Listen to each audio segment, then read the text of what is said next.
everybody. Welcome to the Fireside Tattoo Podcast and Quarantine Edition, COVID Edition. Everyone's getting used to my new setting here. Without Tony, you've got to up your set game. It's looking just moved, so great. Guys, give me a break. Oh, okay. New place. We'll talk about that. My name is Jake, and this is Tony Sink. If you haven't seen, if you don't know Tony, Tony, how long ago do you think you were on the show? 2-3 years? How long has it been? Yeah, I think it was something like that. I didn't really look, but yeah. So Tony is, I don't know your specific role in tattoo SEO, an owner, operator, partner. Yeah, partner. I've got another guy that I work closely with. And you guys may know Tattoo SEO because they have sponsored our show, but first part of this year before COVID hit, for several months before COVID hit at least. And just in case everyone isn't sure, what you guys are about, I want to go back, and if you've watched our original episode, you may have heard this story before, but I was first introduced to you guys because I started getting emails that not from you, but from a tattoo SEO visitor, I think is how it would come. Yeah. And it would say, and it was for like large scale work, basically the kind of work that I was doing a lot of, a lot of floral work, painterly work, sleeves, back pieces. And it didn't seem generic. It seemed like people who had knew what I did, and they came to me for that reason. And I ended up tattooing several people at that point in time, and that was shortly after I had moved to a private studio. So that was really helpful for me to have a kind of fresh blood coming in from that I wasn't having to specifically promote to. And at that point, I'd never heard of Tattoo SEO, and I kept coming home and I was talking to my wife, and I was like, I keep getting these emails from these people who are on this site, but I didn't pay the site for anything. They just started sending me leads, and so that's how I was first kind of introduced to you guys, and then we ended up hooking up and doing that podcast episode. A while after that, I had kind of I forget the exact circumstances, but an opportunity to do Hell City Phoenix, which is it's a cool show. It's a really cool show. And I've done it several years, but I was not planning to do it this one particular year. And at the last minute, maybe 2 weeks before the show, an opportunity popped up. A half booth came up and it was already paid for. And a buddy of mine was like, hey, if you want to split the booth, just get here and, let's hang out and tattoo and drink beers. And so I reached out to you and I was like, hey, can you promote me just in Phoenix for the next couple of weeks? Cause I haven't told anyone that I'm going there yet. And I had nothing booked. And so you guys just created a little targeted thing. And although I didn't end up doing my normal big, whatever I would normally do if I had prepped in advance for the show, I worked the whole time. I did little bangers, little $150 tattoos, several of them that came directly from you guys helping to push me. So that's my kind of pitch for you guys. And actually, you've helped me out in a couple of different ways. So that's been super cool. But the purpose of this show today is a little bit different because we're in such a weird time now. There's probably no chance you're going to be helping me promote for conventions anytime in the near future. Yeah, probably not. So that's why I invited you back on, one, just to catch up and to see how things were going thank you. With you guys. And then also to see if maybe you can offer some insight that I don't have to our viewers and listeners. Yeah, I hope I can answer all the questions, and hopefully we can make people feel a little more comfortable and familiar with what we do. So yeah. So let me ask you this first. What has the COVID experience been like for you guys? Because you do rely a decent amount on a subscription, people paying to promote. How have you seen the tattoo industry move from March until this is being recorded early September? So March until September. Yeah, it's as you know, it's been tough on everybody. At the time, a lot of clients had to cancel, and we totally understand that. Through the process, we just try to keep in touch. Have them, during that, we would keep them in their featured spot just to try to help, because all these different states are opening up at different times. It was hard to keep track of who's getting ready to go. So, we just told them when they're ready to come back, let us know, and we'll get started again. So we just stopped them right there, and then just kind of waited for everything to get going again. Yeah. We're kind of still in that process right now. Right. Yeah. It's been really weird. I just tried to push kind of a high-end workshop with myself and Andy Chambers, a really great this illustrative tattooer, and at a $1,000 price point for a 1-month workshop, and we had so many people that were interested in it, a huge sign-up list. And then when I threw the price out, I was amazed at how many people were like, "Hey man, I'm like tattooing 1 day a week right now." Or our restrictions, it's like their restriction. It's not that their clients don't want to get tattooed and they don't want to tattoo. It's just that state to state, there are so many restrictions out there that they're like it's throttled back on what a lot of people are throttled back on what they can actually do legally. It's kind of crazy. Mm-hmm. Yeah, kind of it would go back and forth. People, states would open up and then they pull it back and then they open up again. So we know it's been a tough time out there for artists and shops. So we're just here to do whatever we can to help. And we're we're a small company like them too. So we're just trying to make it through and hoping this stuff gets over with pretty quickly. So yeah, that's a good kind of transition. Just for people who don't know, because my first assumption when I saw there was a tattoo SEO is that it's like the kind of bots that are scrubbing the internet and finding particular types of work and laying it out for people, and it was all pretty well automated. But you guys are like you're physical people, like just a few physical people that are like physically scrubbing the internet. Yep. Yeah. We do it small. I mean, we're kind of a grassroots company. We've been doing this for about 7 years now. Really started as more of an SEO company, smaller, doing, working with different kinds of people, and just kind of landed in this. And, it's happened, we built this site from scratch.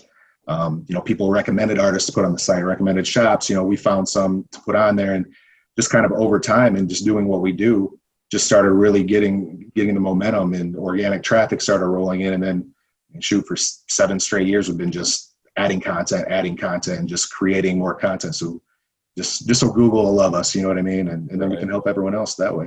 Yeah. And by content, it's mainly just like building portfolios and trying to organize those, categorize those in specific kind of types of tattooing styles or areas. What does it look like for people who haven't seen it? Yeah, sure. We have a lot of different stuff. So, I mean, really, we try to be an informational hub for people looking for tattoos, more so for them, because we're doing a lot of, we've got the directory pages, the city pages, the state pages, the area pages like Bay Area, Florida Panhandle, stuff like that. But then in addition to that, those directory pages, we have tattoo meaning pages. We have style pages, really just try to get as much information out there as we can, and just to help people make a better informed decision.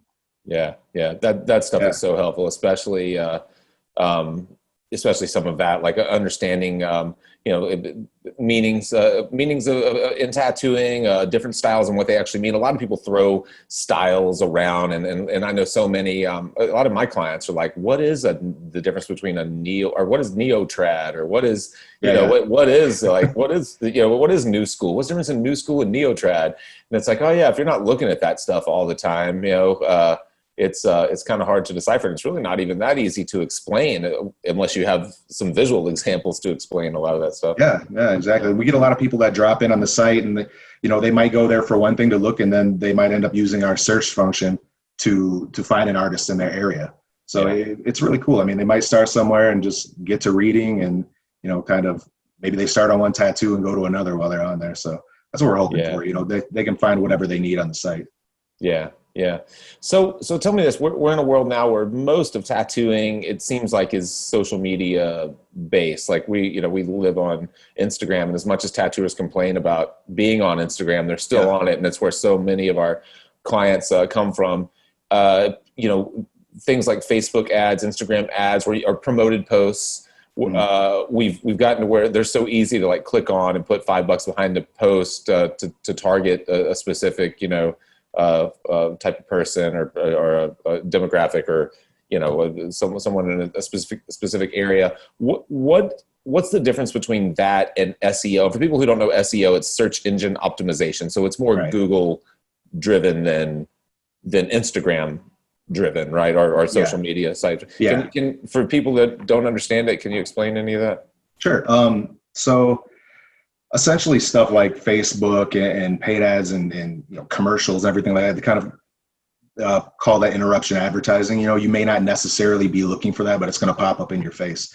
The difference between that and SEO, for instance, is that people are looking for specifically what you're offering at that time, so it's not like, you're running an ad at midnight on NBC or whatever your local station is. Someone is looking for that specifically, and you're coming up at the time they're looking for it. So it's just a lot more targeted, a lot more relevant, and just for what they're looking for. So it's just kind of, Yeah, I hadn't thought of it exactly that way. I had my own idea on what your answer was going to be, but that's a great point. Like sometimes I've been looking the last few days at these, like I came across one day these handmade leather slippers that these guys were building. They're super cool, like an Instagram page. A friend of mine showed them to me. I was like, man, they're so cool. They're like house shoes, but you can wear them out and stuff.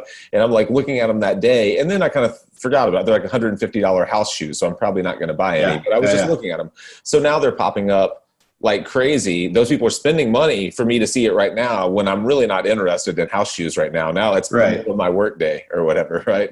And they might get some people like that. And some people, do those impulse buys, but essentially we're trying to be there, to be there for exactly what they're looking for. So if they're looking for tattoos in a certain area, they're going to find that specifically in the SEO. And then, we're doing it organically. So, it's not the paid ads at the top. It's the stuff that's just coming up in your search. So that's the goal, to be very targeted and not waste anything, essentially. I had this discussion with someone recently, and we were talking about how whenever you search something in Google, you type something in the Google search bar, how many times do you click on the first 3 or 4 ads that say ad? I scroll right past all of those and go to the first organic search. I don't know anyone who actually clicks the ad. Do you ever click the ad? Yeah, it's... Some people do. I feel like people that are less informed with the internet might get caught up by that. But today, I feel like everyone's used Google a million times. So you kind of know that may not be exactly what you're looking for. So that's why we really try to go after organically, kind of just earning our way up there. So it's just really relevant. Because anyone can buy an ad, and it may not be really what you're looking for. So, Yeah. And I wonder, I'm sure there's a way to tell this, but I wonder what the different kind of click rate is on that first ad that pops up on your search and the first organic result that shows up 4 clicks down or whatever. I would think that almost everyone is clicking on the first organic one. It has to be. Oh yeah, it's I don't have the exact statistics right here, but it's a large percentage are going there, and just really above the fold, anything kind of that first image that you see on there. But if you're on the first page, you're going to get a lot of views, and probably more so than those ads at the top, depending on what the product or service is. Yeah. Do you know out of your head, not to put you on the spot on any of this, but do you know what the most common kind of tattoo searches are? Is it like tattoos in Memphis, Tennessee, or is it like best tattoo artist wherever? Do you know what the term, like, any idea? I would say, from what we see, it depends on what you're looking for, but a lot of, a tattoo artist in said city, best tattoo artist, they might even go, with a style kind of like best realism tattoo artist in said city, so those are the kind of searches kind of we target. Yeah. So, and on our site, we rank on the top page for over 10,000 keywords. And then maybe more than that if you start going like, maybe second page and whatnot. But pretty much we try to like hit everything. So you're going to see us in a lot of searches. Yeah.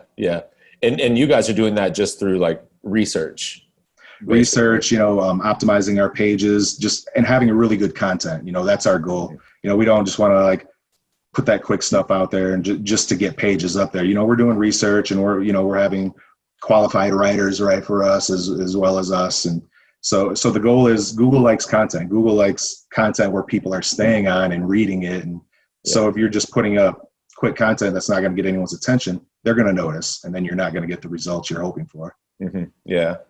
I wonder. I noticed something similar in our world's in YouTube, and Fireside's world is kind of in YouTube, and we've never run any type of an ad or anything in YouTube, but I'll notice, some new or some, my suggested videos on this side will be these other tattoo podcasts, and they're more legit podcasts nowadays. When we first started, there really weren't. They were like these kind of what we always called kitchen magicians. These like the people who had no business even tattooing, much less teaching tattooing, and and they would have these like really poppy, and they still do have these really poppy little like thumbnail images, and the tagline is super catchy, but all the terminology would be weird or wrong, but they would have, 300,000 views or something like that.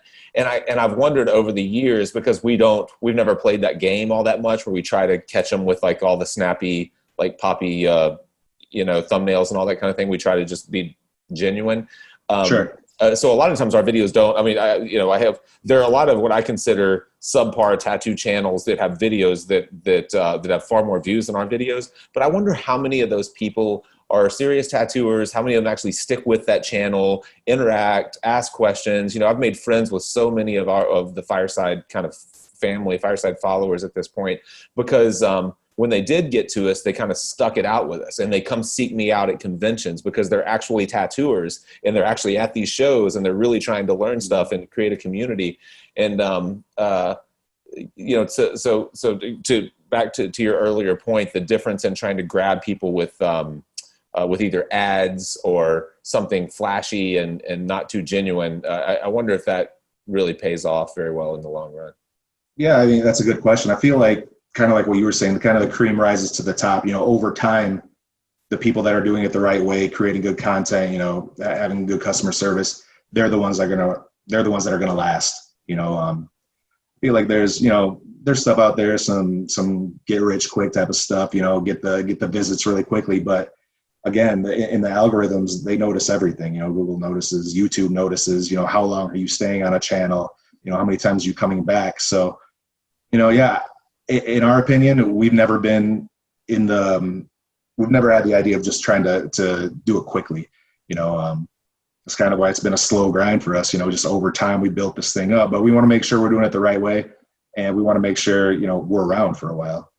Mm-hmm. Yeah. Yeah. That's what first made me say that, is that you were talking about, they pay attention to how long having great content and how long people are actually, how far they're scrolling down a page or how long they're spending on a page and things like that. And that's what I wonder about. The YouTube is similar in that you've got all these analytics, and I will see that, our average watch time is 13 minutes on a 30-minute video. And I'm like, oh my God, that's terrible. They didn't even get through. I want them to watch all 30 minutes. Why would anyone not watch all 30 minutes? But then whenever you click on YouTube's comparisons and all that, it's like, oh no, that's like 1,000% better than the average similar video. It's like, that sounds really good, actually. Yeah. Yeah. You're like, a stand for 13 minutes. Yeah. Right. Yeah. That sounds way better. But of course, whenever it's your content and you're having a discussion, you want people to like tune in until the end. So anything less than watching the full video makes me mad, but it's just how it is. And maybe they get the information they need quickly. Who knows why? But I mean, 13 minutes, that's really good. So. Yeah, sure. I'm sure it is.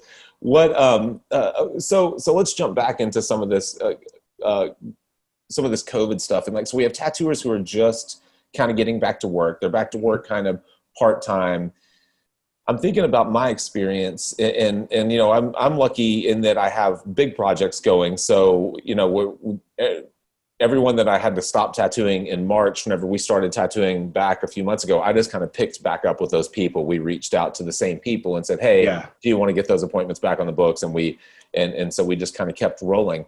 But when you're talking about artists who depend a lot on walk-in business, if they're in street shops and they need volume, that's the kind of thing that I worry about. Like with, of course, tattooers are all paying attention to when tattoo shops are able to reopen, but the general public may not be, or may not be seeing it on social media or seeing it as easily. What are you thinking if you're making a business plan, or if you're thinking about moving forward and as tattooers start to come back to TattooSEO, maybe people who had left earlier in the year because they weren't working and things like that? Do you have any ideas? Anything going to change in the way that you're working or promoting or trying to rank in searches, or any suggestions for them and how they might start to drum business back up as it starts to roll back out? Yeah. I mean, first of all, because of how tough it is right now, we're going to be running some promotions to help people out, kind of get back on their feet a little bit,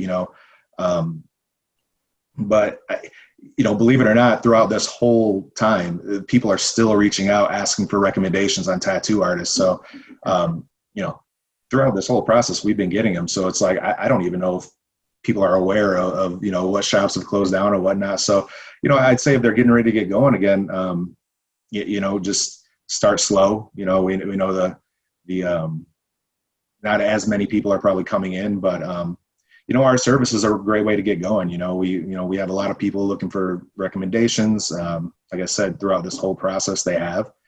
And we're going to try to make it a little easier for artists to get back on their feet when they come via some promotions and stuff like that. So. Yeah. Let me ask you this. It's something I don't know that we've talked about before. You're trying to fill your site with really great content, and so you walk kind of a fine line. I know that you go out, and like whenever you first started sending people to me, I wasn't paying you for a subscription. You had just found me in my town and started putting work out of mine, and people responded to it. So the kind of like line that I imagine that you have to walk a little bit is when you have people that are paying for service and you're trying to put the best quality out there. How do you like kind of bridge that when you're do you kind of leave it up to the to the potential client to decide, or if someone's paying for I don't know all the levels or whatever, but say someone's paying for the highest level, but they've only been tattooing for a year and a half and they're really not very good at all, and they come up at the very top of results. How do you handle that whenever your goal is to make sure that you have really solid content? Sure. First of all, what we do is we don't do any contracts. We don't want anybody to be locked into anything that they can't get out of, because stuff happens like that. We tell our customers and our clients that, right off the bat, that we can't force people to go to you. You lead a horse to water, you can't make them drink. So, it's really up to the person asking for the recommendation if they're going to go in there or not. So we try to make sure we're getting them enough referrals to, if one or two convert, the program's going to pay for itself. But then they have an out if it's just not working for them. I mean, we don't know for sure who's going to be asking, what their standards are. But we just want to make it an option for the artists that they can get some referrals, I don't know if that answers your question, but it's kind of. Yeah. I don't think there is a good solution to that problem, really, and I think that's all you can do. You could start shooting them over to the Fireside foundation drawing courses and stuff like that. Then exactly. Okay, thanks. Here's a 1-week trial to the foundation course. Hey, learn to draw and send us some new work. Yeah. No, but it's tough. We want to make it. We want to make the artists understand that there is an out for them if it's not working out for them. We try to do whatever we can to make sure, we tell the artists to, make sure they're getting all their work up there, have as many examples of the work that they do, to reach out to the people we're referring and, be interested. And, and that's, a lot on the, artists aren't necessarily salespeople, but, they interact and they're talking and, they get it going. So I'm sure, we just try to make them, hopefully have them connect, and and hopefully they go on. It's what might be a good idea or to help out the artists themselves is there are a lot. I know we've done a couple. I wonder about, and you may already do something like this, like whenever you're asking them to send in multiple, as many pieces that show how diverse they are, what they specialize in or whatever, and kind of giving them guidelines on how to submit work and to present themselves the best way possible. Things like embedding videos on how to photograph tattoos better, how to photograph fresh tattoos, and then that's a free resource for the artist, and I mean, we have those videos, you can just drop them right in, and a lot of other people do. There are plenty of just straight photography kind of, 3-minute YouTube videos. It's like, hey, click this link and learn how to take better photos of your work. So that way you're sure that you're sending us stuff because I know whenever I first started using Instagram, I was taking, I've been tattooing for a long time. So I was not taking digital photos for the first half of my career. I was taking film photos, and then I just took a whole roll, and then hopefully 2 or 3 of them came out okay. So I never really knew how to avoid glare and making things look swollen or keeping things from looking swollen and irritated. And I think a lot of other people, especially beginning tattooers, probably don't know how to do that kind of stuff. And you don't really realize it until, you pay for that ad and you put your work up, and then you're flipping through and you see your work, and then you see the next person's work, and you go oh no, mine looks terrible compared to that. It's all blown out and glared, and there's bottles and crap in the background, or whatever. Oh, you're right. I mean, now that you say that, it's kind of like you notice the artists have a little more experience in taking the photos and whatnot. So I'm gonna note that down. That might be something we add to the site. I think that a lot of the times we'll go through and recommend, say, hey, this one might not be as good of an image to put on there. Do you mind me using this one or something like that? But Yeah. no, that's a great Yeah. idea. Yeah. I was just trying to think about like, well, I know that I've been in that boat, and sometimes even today I'll post a photo on Instagram of a finished tattoo, and then just however it falls, and I see it pop into the feed, the photos that surround it, if they happen to be really stellar photos from other tattooers, I see a lot of the weaknesses in more in my photo than in the tattoos. That's where I struggle more with photos, I think, than tattoos. And so I'll see Yeah, like, oh, my photo's way too dark. And so I'll just go back and delete it instantly, you know? So if I'm doing yeah. that with 24, 25 years into tattooing, I know that 3-year tattooers are doing it like crazy. That's great advice. I mean, I think artists, all this stuff, you're just trying to catch a person's attention just for a second, just enough to get them to look into a little bit more into you. So, I mean, the images themselves are really important, how you take those pictures. So that's a Yeah. great point. I did an interview with a guy who's been tattooing, a really great tattooer, but he's probably 10 or 12 years younger than me, early 30s.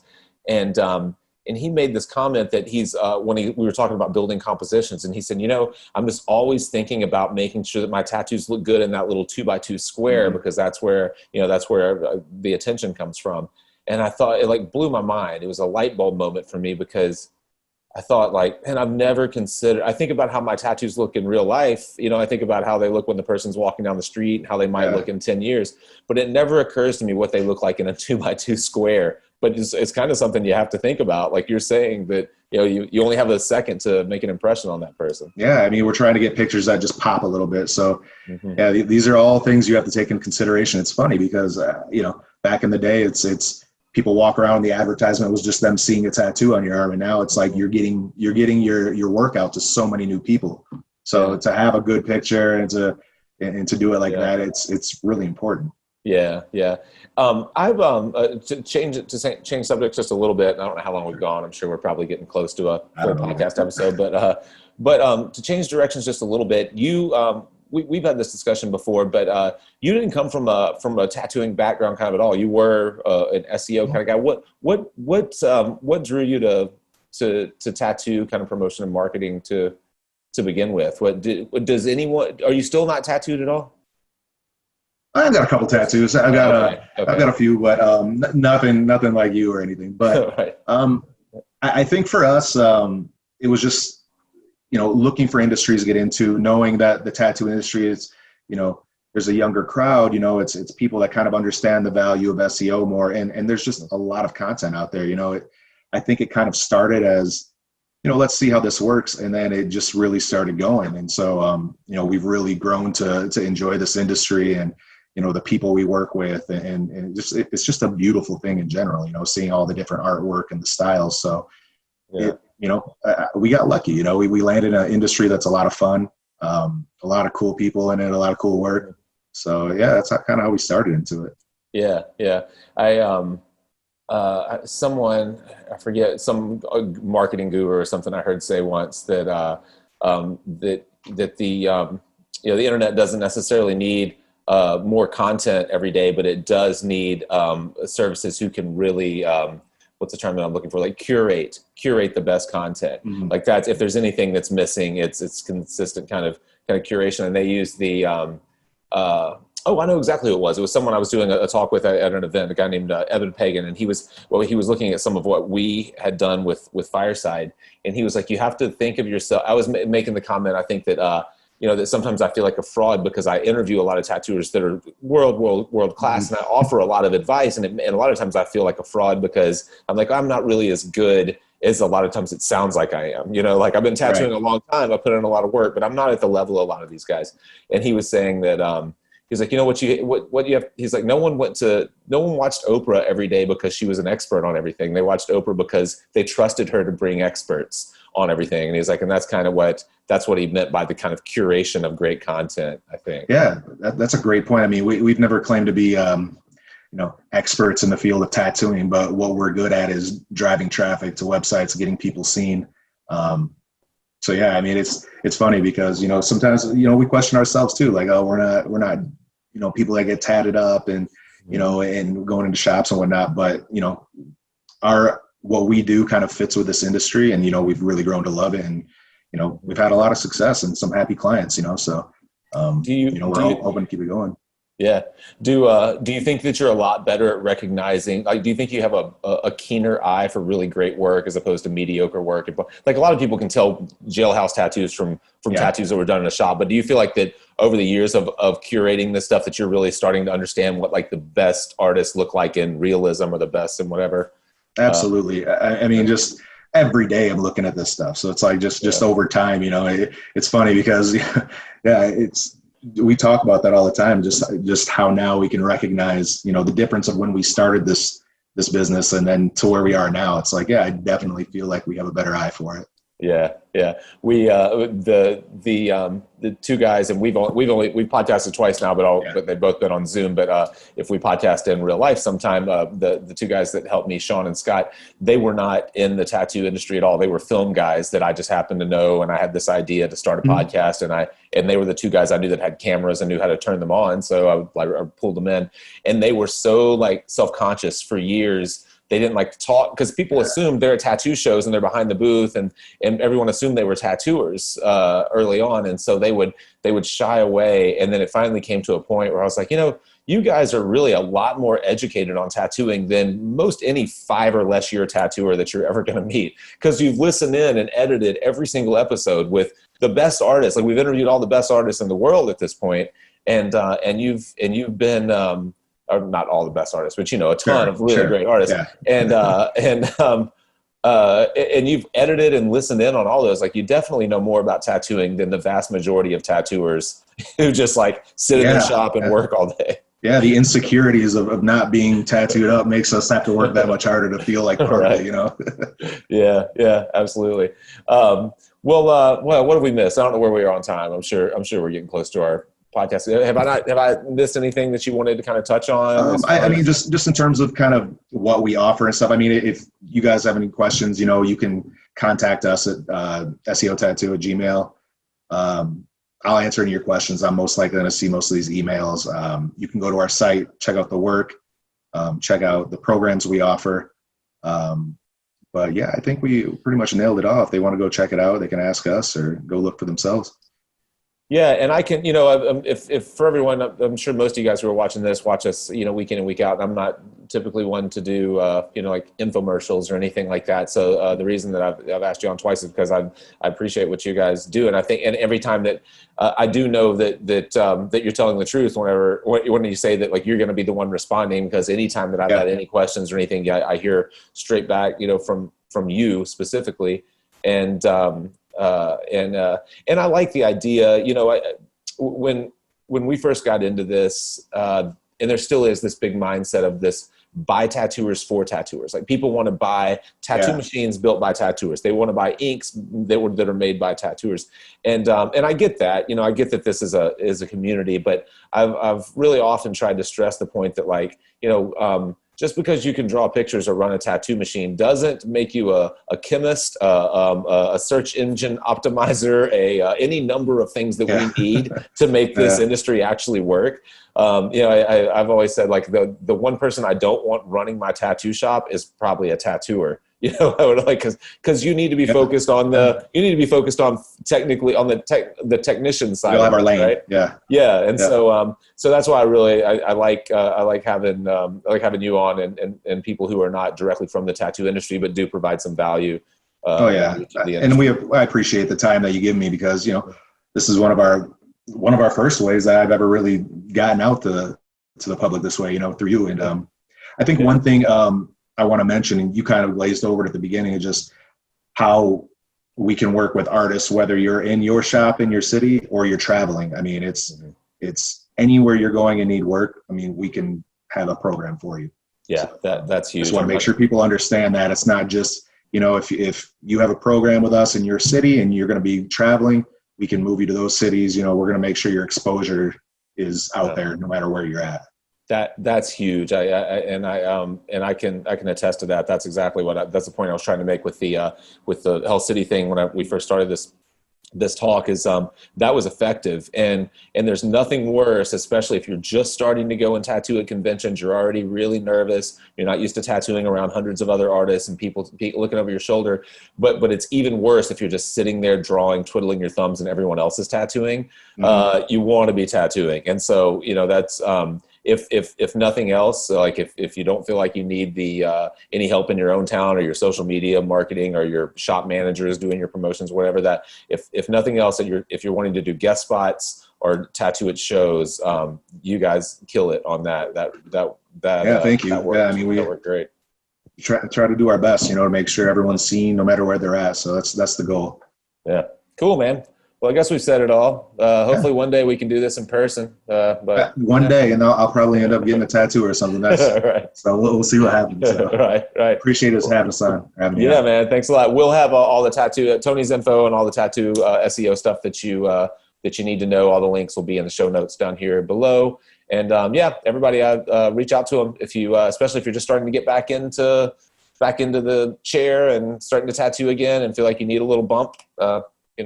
We're here. Ask us about any promotions we got going on, anything like that. We're ready to help you. Cool, man. Thanks, Tony. Have a good one. All right. Thank you, Jake. Appreciate it. Bye.